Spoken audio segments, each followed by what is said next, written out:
cuts in U.S. history. Joining me right now is Montana Senator Steve Daines. And Senator, it's good to have you on the program. Thanks so much for joining us. Good morning. Where is the Senate on the budget? Well, we had a good vote yesterday. Every Republican senator who was there voted to move forward. This paves the way for tax reform. But I tell you what, the American people are very clear. They want Congress to stop bickering and to start acting. We've got to get this passed. I think it's the single most important piece of legislation that we can pass this Congress. And here's why.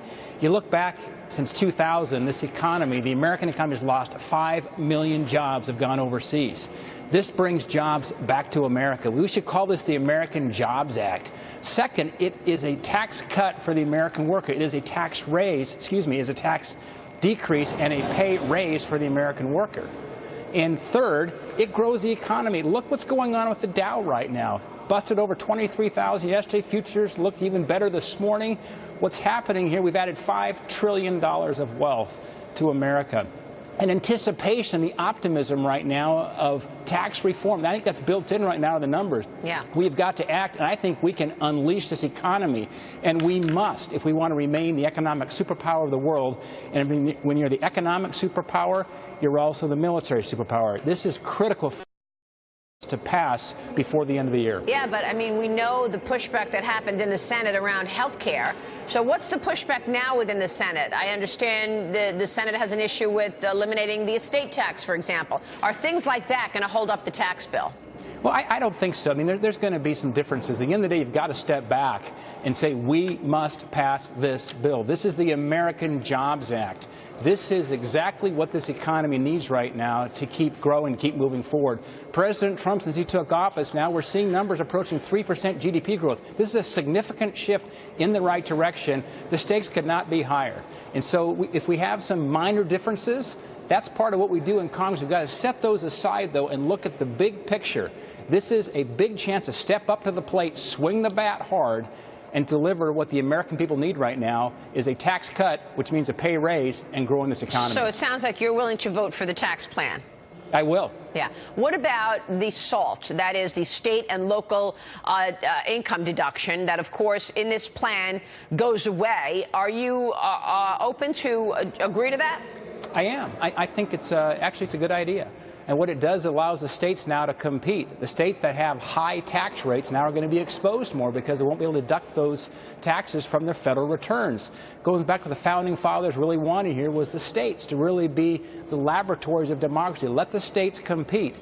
And I think that is a move in the right direction. It simplifies the code and, again, exposes some of these states that have very high tax rates. So do you think that you will have 50 votes in the Senate? You know, I'm optimistic. I really am. I think looking at the vote yesterday, every Republican senator who was here, we had two that were missing. Just one was at a funeral, and Senator Cochran was ill. He should be back this week. But every senator who was there on the Republican side voted to move forward with yesterday's vote. I'm optimistic we're going to get this done, and I think the stakes could be higher. We must get this done. This is must pass. If we don't get it done, frankly, they should send us all home. Yeah, well, that's true. I mean, the American people do want this done. But, you know, it feels like the Senate is the place that bills die. I mean, that's why people are not sure what's happening with the Senate. Are there senators that really don't care if this president succeeds or not?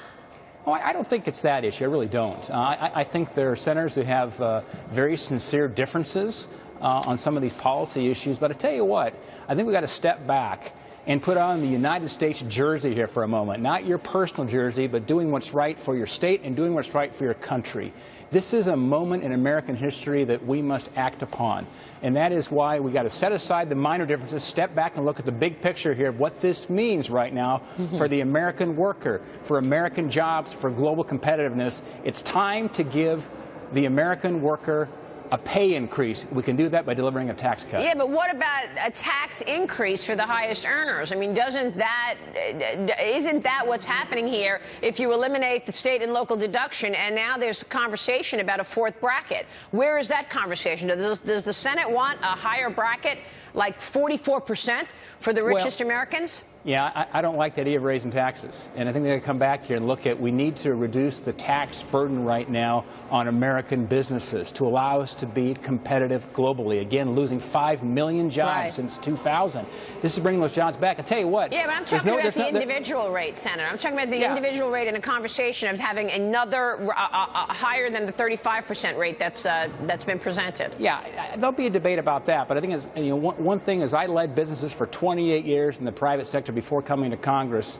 I always said the main thing is to keep the main thing the main thing. And I tell you right now is removing the tax burden and the regulatory burden on American businesses is one way to ensure we create American jobs. Yeah, there'll be some debates about rates on the highest end, but I tell you what's most important here is reducing that tax burden for American businesses, keeping jobs here in America. But number two, delivering a tax cut for the middle class. But what about the highest earners? They pay all the tax. The top 10% earners pay 80% of the tax. I don't like the idea of raising taxes, so I don't think we should be increasing taxes. So you'll vote no for a fourth bracket then? I'd be opposed to the idea here of raising taxes on the high end. It doesn't make any sense. Real quick, Senator, in terms of paying for this, do you believe, as Steve Mnuchin has said, growth pays for part of this? Because absolutely, 100%. I tell you, I've been spending a lot of time with thoughtful, credible economists over the last couple of weeks, taking a look at, okay, so if we have a $1.5 trillion reduction in rates overall over the course of the next 10 years, but we bump the GDP growth up to 2.5%, 3%,